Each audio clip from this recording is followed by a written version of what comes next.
Most materials can be divided into conductors and insulators.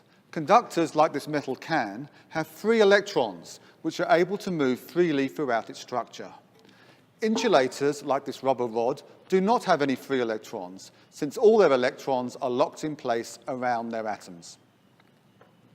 This means that if I charge an insulator by adding electrons using friction and my possum fur,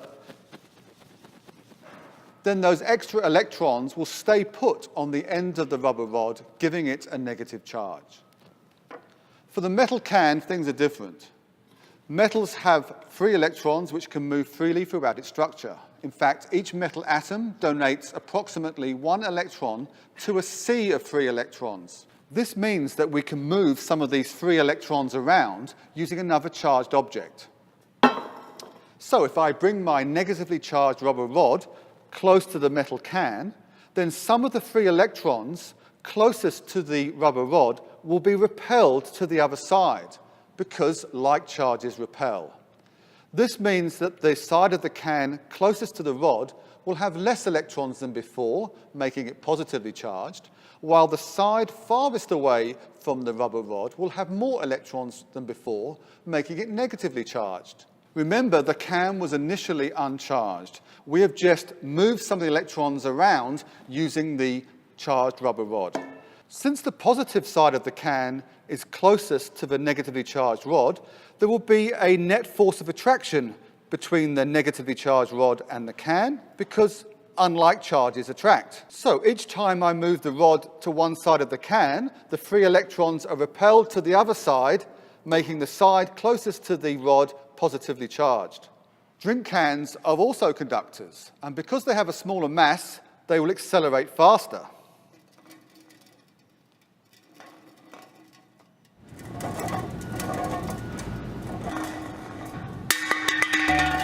I can also charge myself up negatively using the Van de Graaff generator, and then I can also move the free electrons around using my hand.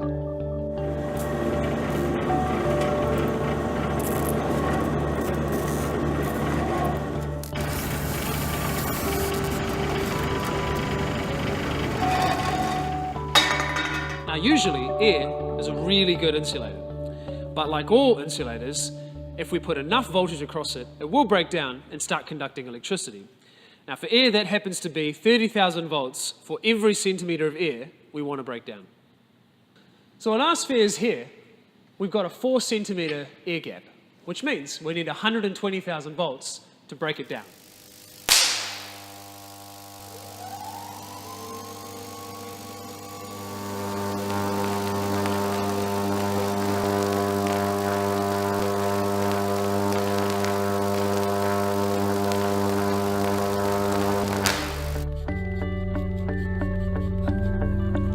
Now solid insulators, like this piece of wood here, break down in a very different way. They break down slowly and they break down in stages.